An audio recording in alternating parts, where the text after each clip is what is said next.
Hello students, how are you all? I hope you all are fine. We have started chapter first, the portrait of lady, and we have read 2 pages of this chapter already.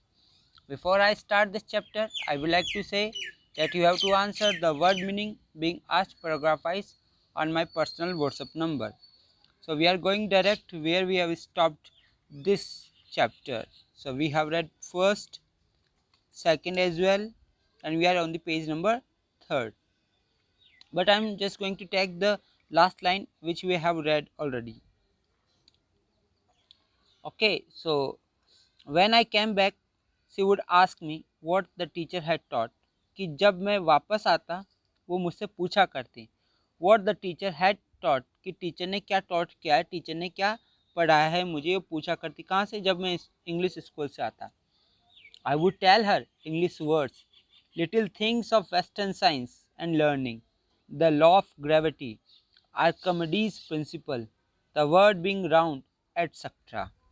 कि मैं वो tell का मतलब बताया करता, हर उसे English words बता दिया करता और थोड़ी बहुत चीज़ें वेस्टर्न साइंस के बारे में और लर्निंग के बारे में. इसके अलावा मैं द लॉ ऑफ ग्रेविटी के बारे में बताता कि गुरुत्वाकर्षण का क्या बल है, क्या नियम है, उसके बारे में. आर्किमिडीज का सिद्धांत बता देता, या ये संसार गोल है, इत्यादि ये बातें मैं बताया करता था अपनी दादी को.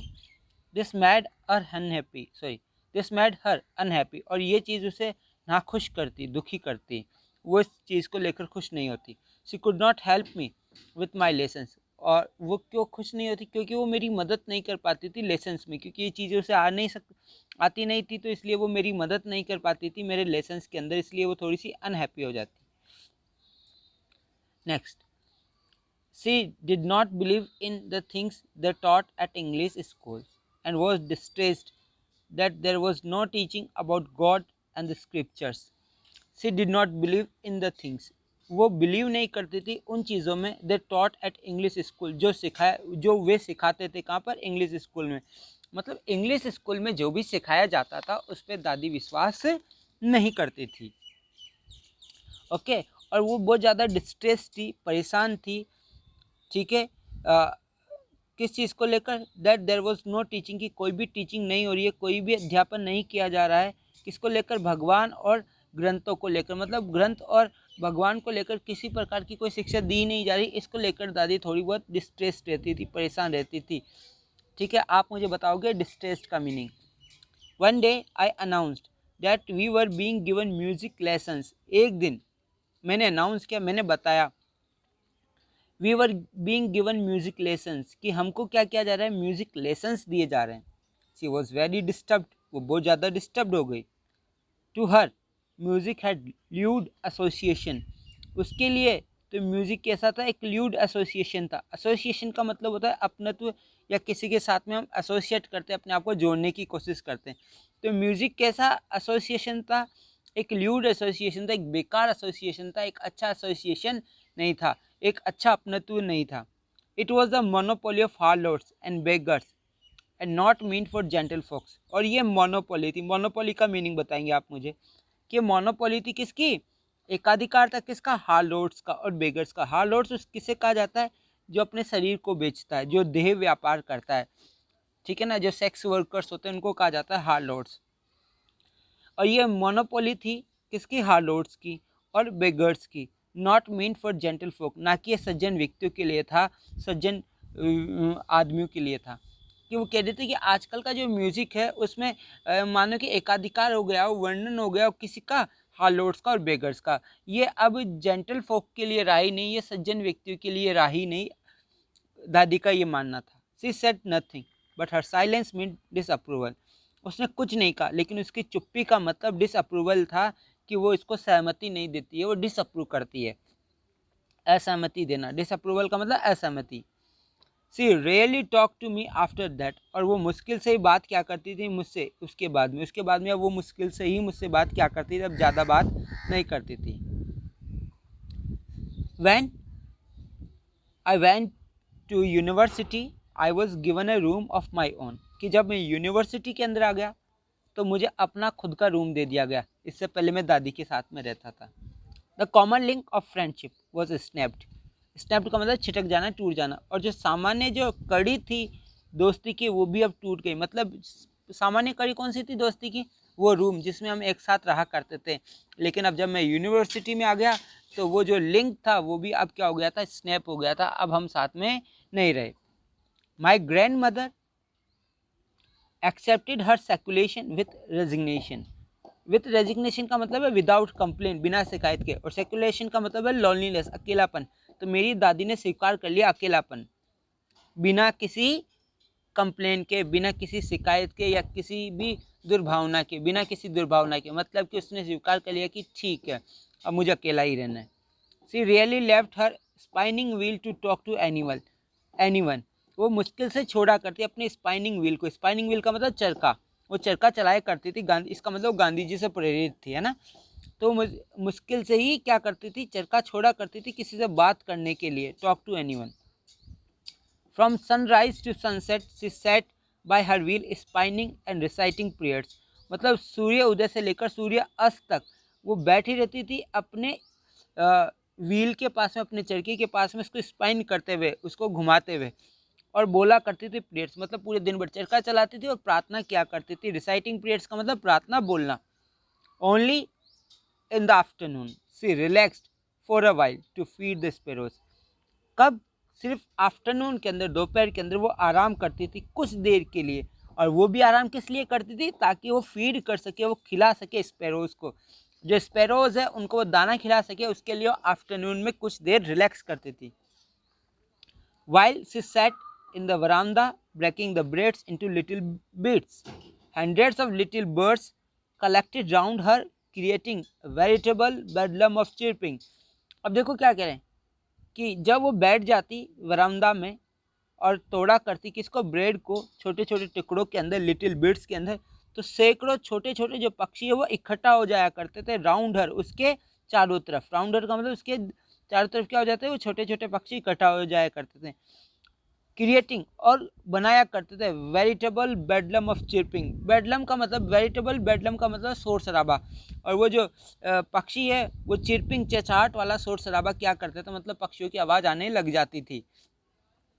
सम came and perch on her legs, others on her shoulders. कि कुछ आते, और पर्च का मतलब होता है बैठ जाना। आप वर्ड का मीनिंग बताएंगे, पर्च का क्या मतलब है? बैठ जाना, सिट डाउन। ओके, तो वो आते थे और बैठ जाते थे उसके लेग्स पे, कुछ उसके शोल्डर्स पे बैठ जाते थे। Some even sat on her head, और कुछ तो उसके सिर पे भी बैठ जाते। She smiled but never shooed them away. वो स्माइल करती लेकिन उन्हें शू करके उड़ाया नहीं करती थी। जब पक्षियों को उड़ाने के लिए हम शू करते ना, तो ये शू हिंदी वाला साउंड वर्ड है, ठीक है ना। तो वो शू करके उन्हें उड़ाया नहीं करती थी जब पक्षी आते थे। It used to be the happiest half hour of the day for her. कि देखो क्या कह रहे हैं, इट यूज टू बी, ये हुआ करता था सबसे ज़्यादा खुशनुमा आधा घंटा पूरे दिन भर का, फॉर हर, उसके लिए। मतलब कितनी देर चिड़ियाओं को खाना खिलाती थी? आधे घंटे के लिए, क्योंकि यहाँ पे हाफ आवर लिखा हुआ है, ठीक है। तो आधे घंटे के लिए वो आफ्टरनून में चिड़ियाओं को दाना डाला करती थी। और ये वो जो समय था उसका, वो सबसे हैप्पीएस्ट आवर था। मतलब प्रार्थना भी बोलती थी, चरखा भी चलाती थी, और वो चिड़ियाओं को दाना भी खिलाती थी। लेकिन इन सब में जो सबसे अच्छा वक्त और जब सबसे ज़्यादा खुशी उसको मिलती थी, वो कब मिलती थी? उन चिड़ियाओं को दाना खिलाते वक्त। नेक्स्ट,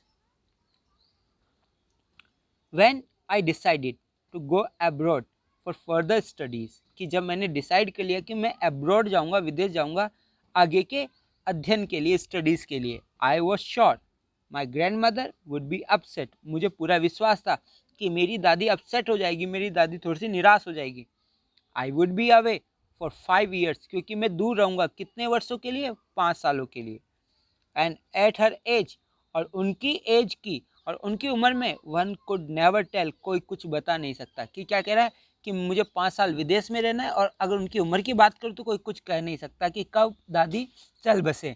इसका मतलब ये कहना चाहता है कि जब मैं विदेश जा रहा हूँ तो अब वापस आने के बाद में दादी को देख पाऊंगा या नहीं देख पाऊंगा, इसके बारे में मैं कुछ नहीं कह सकता, क्योंकि उनकी उम्र इतनी हो चुकी है।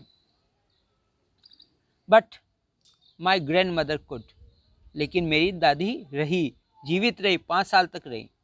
She was not even sentimental, वो यहाँ तक कि भावुक ही नहीं थी। She came to leave me at the railway station, कि वो सिर्फ मैं जा रहा था तब सिर्फ भावुक ही नहीं हुई कि बेटा जा रहा है तो भावुक हो जाते, थोड़ा सा आंखों में आंसू आ जाते वगैरह, ऐसा होता है ना। तो दादी सिर्फ भावुक ही नहीं हुई, सेंटिमेंटली नहीं हुई, बल्कि वो छोड़ने भी आई मुझे, कहाँ पर, रेलवे स्टेशन पे। बट डिड नॉट टॉक और शो एनी इमोशन, लेकिन उसने मुझसे बात भी नहीं की और किसी प्रकार का कोई इमोशन भी शो नहीं किया, किसी प्रकार की कोई भी भावना नहीं दर्शाई। अब ये विदेश जा रहा है भारत से, तो भारत से विदेश में जाने वाली कौन सी ट्रेन है भाई? नेपाल में स्टडी करने जा रहा है या पाकिस्तान में या बांग्लादेश में?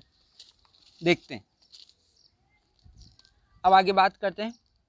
हर लिप्स मूव्ड इन प्रेयर, उसके जो लिप्स थे, जब दादी स्टेशन पे आए तो उसके जो लिप्स थे वो क्या हो रहे थे, मूव कर रहे थे, चल रहे थे प्रेयर के अंदर। मतलब आ तो गई दादी मुझे छोड़ने के लिए, लेकिन मुझसे बात नहीं करेगी, वहाँ पे भी वो अपने प्रेयर में ही लगे हुए हैं।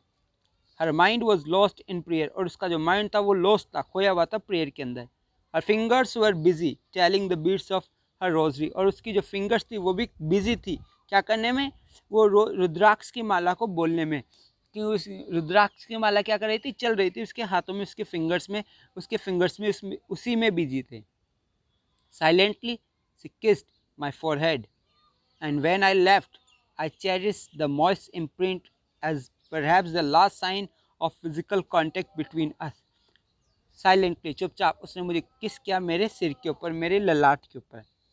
When I left, और जब मैं चला गया, I cherished का मतलब मैं महसूस कर पा रहा था वो नमी वाला निशान, as perhaps the last sign, और शायद वो हमारा अंतिम साइन था, निशान था फिजिकल कांटेक्ट का बिटवीन अस, हम दोनों के बीच में, कि शायद वो हमारा अंतिम फिजिकल कांटेक्ट था, शारीरिक संपर्क था हमारा दादी का और मेरा, ठीक है, वो अंतिम।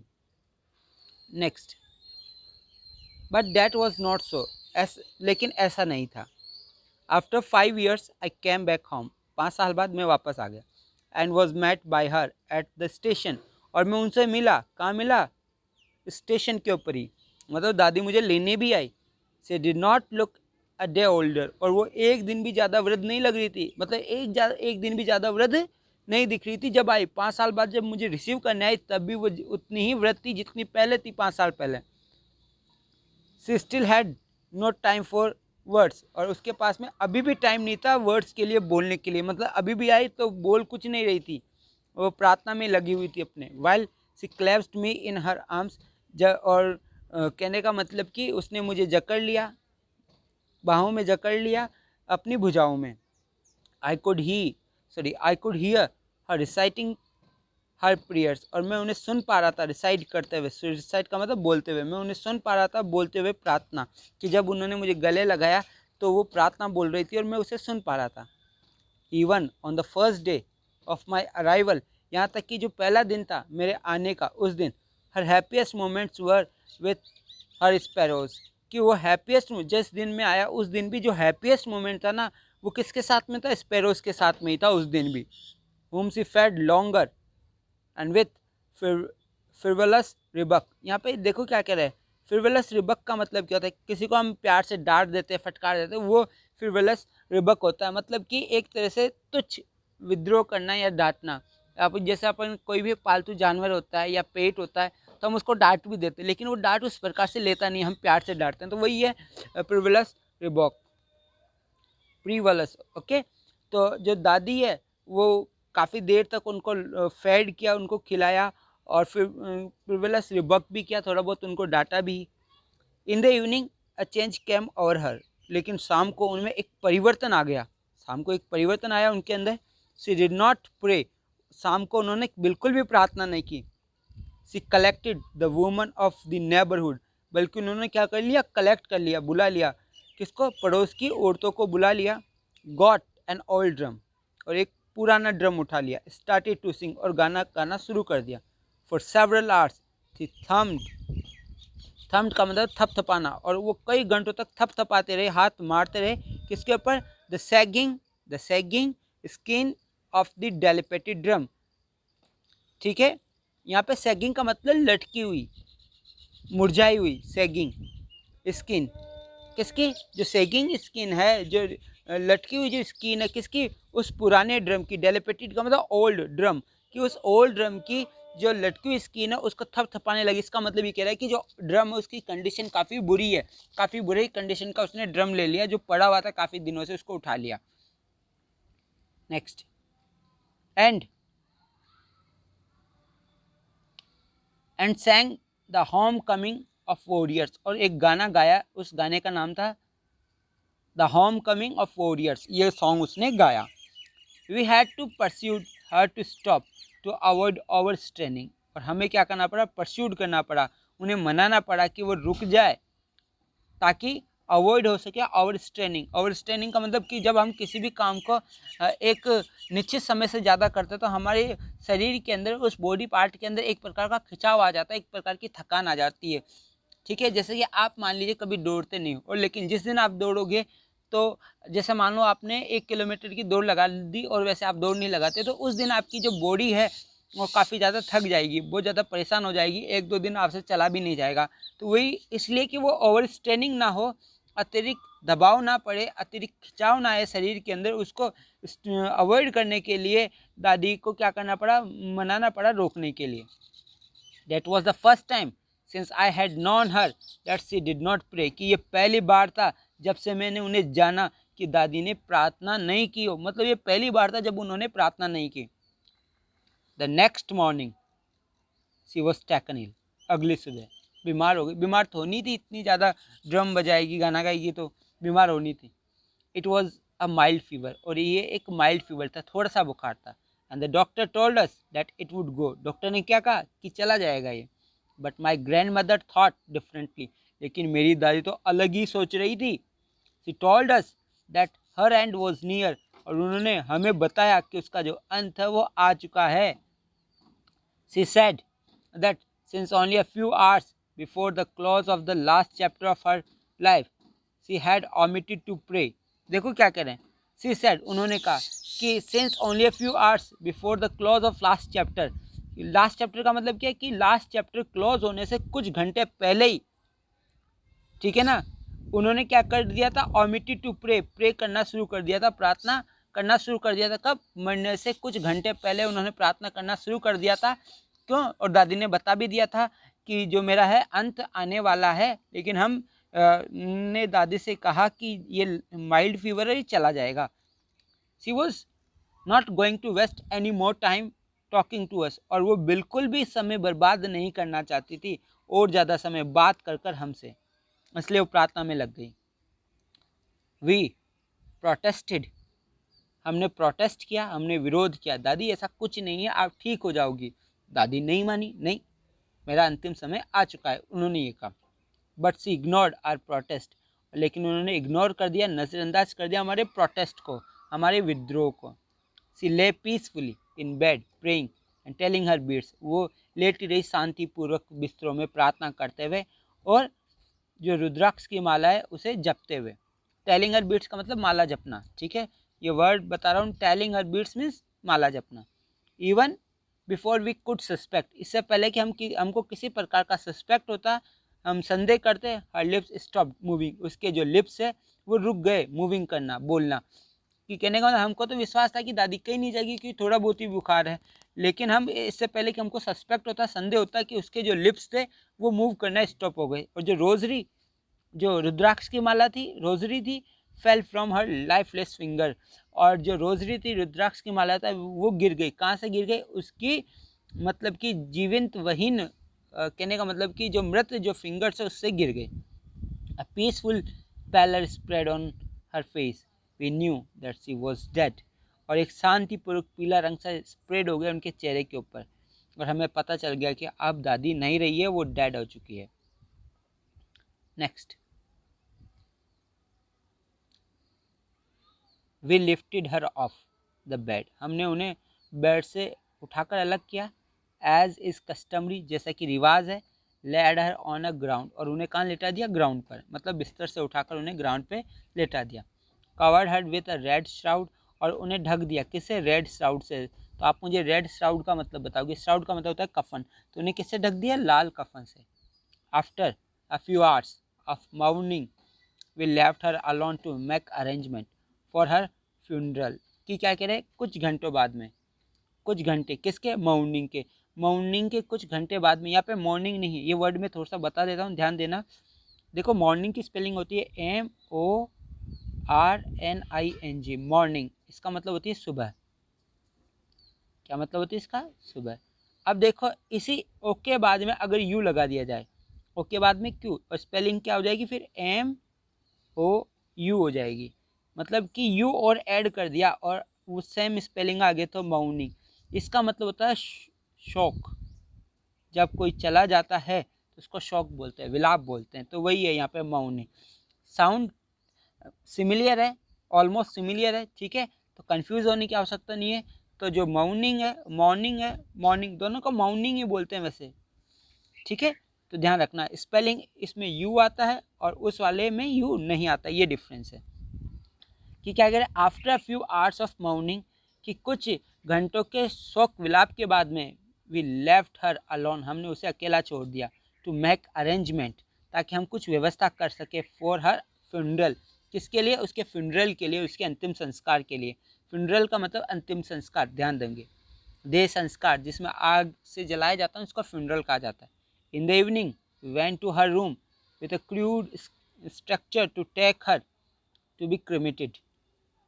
देखो क्या कह रहे हैं, शाम को हम उसके रूम में गए, एक क्रूड स्ट्रक्चर के साथ में। देखो यहाँ पे सॉरी स्ट्रक्चर नहीं है, स्ट्रेचर है, स्ट्रेचर। स्ट्रेचर आप जानते हो हॉस्पिटल में होता है, लेकिन यहाँ पे क्रूड स्ट्रेचर का इसका मतलब है अर्थी।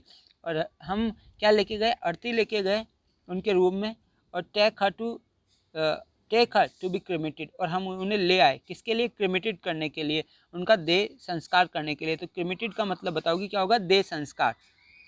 The sun was setting and had lit her room and veranda with a blaze of golden light. जो सन है वो अस्त हो रहा था और उनका जो रूम है वो लिट हो चुका था, रोशन में हो चुका था। मतलब कि लाल रंग की या जो नारंगी रंग की, केसरिया रंग की जो रोशनी है उससे उनका रूम भर चुका था। Verandah with a blaze of golden light, और साथ ही साथ क्या? वरामदा भी किससे? उस ब्लेज से, ऑफ गोल्डन लाइट, वो जो गोल्डन लाइट से उससे पूरा जो घर और वरामदा था वो रोशन में हो रखा था, लाइट आ रखी थी किसकी? सूर्य की, जो अस्त होने वाली। We stop halfway in the courtyard, हम रुक गए, हम आंगन के आधे में ही रुक गए। All over the verandah and in her room right up to where she lay dead still wrapped in her red shroud, thousands of sparrows sat scattered on the floor।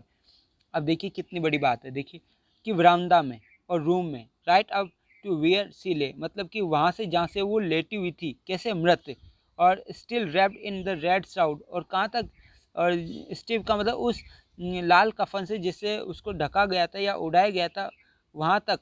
Thousand of sparrows set scattered on the floor, मतलब हजारों संख्या में जो चिड़ियाँ वो बैठी हुई थी बिखरी हुई फ्लोर के ऊपर, मतलब चिड़ियाँ भी आई उसके शौक विलाप के लिए। देयर वॉज नो चिरपिंग, लेकिन वो किसी प्रकार की चहचहाट नहीं कर रही थी। We felt sorry for the birds, और हमें बर्ड्स के लिए काफ़ी सॉरी महसूस हुआ, काफ़ी दुख प्रतीत हुआ कि अब इन्हें दाना कौन देगा। My mother face some bread for them, मेरी माँ ने कुछ ब्रेड लेके आए उनके लिए। She broke into little crumbs, और छोटे छोटे क्रम्स कर दिए, टुकड़े कर दिए उनके। ओके आगे देखिए क्या कह रहे हैं। The way my grandmother used to, उसी प्रकार से जिस प्रकार से मेरी दादी क्या करती थी। And threw it to them, और उनको दे दिया। The sparrows took no notice of the bread, बेचारी जो स्पैरोज है उन्होंने कोई ध्यान नहीं दिया उन ब्रेड्स की तरफ। When we carried my grandmother's corpse off, जब हम हमारी दादी माँ की कॉप्स को, कहने का मतलब लाश को ले गए, दे फ्लू अवे क्वाइटली, तो वो चुपचाप उड़ गए। Next morning the sweeper swept the bread crumbs into the dustbin, और अगली सुबह जो स्वीपर था उसने सफाई करके उन क्रम्स को किसके अंदर डाल दिया? डस्टबिन के अंदर। तो ये जो स्टोरी है काफ़ी, ये स्टोरी जो है वो दादी माँ की है, और किस प्रकार से ये कहानी हमको क्या बताती है कि जो दादी माँ है वो एक तो पहली बात तो एनिमल लवर है। गाँव में वो डॉग्स को क्या करती थी? चपाती डाला करती थी, और शहर में आने के बाद में वो चिड़ियाओं को खाना डाला करती थी, मतलब ब्रेड डाला करती थी। अगर बात करें तो दादी अपने बेटे से भी बड़ा प्यार करती थी और उसके साथ में रहती थी। वो धार्मिक लेडी थी, रिलीजियस लेडी थी, हमेशा वो किस में रहती थी? वो कहने का मतलब प्रार्थना क्या करती थी, हमेशा चरखा चलाया करती थी। मतलब वो है कि वो स्वावलंबी या आत्मनिर्भरता की बात क्या करती थी। चलो ठीक है, ये चैप्टर हमने कंप्लीट कर लिया है और आपको ये डेफिनेटली समझ में आ चुका होगा। अगर आपको फिर भी डाउट है तो आप मुझे मेरे व्हाट्सएप नंबर पे मैसेज कर सकते हैं। Good bye, take care yourself.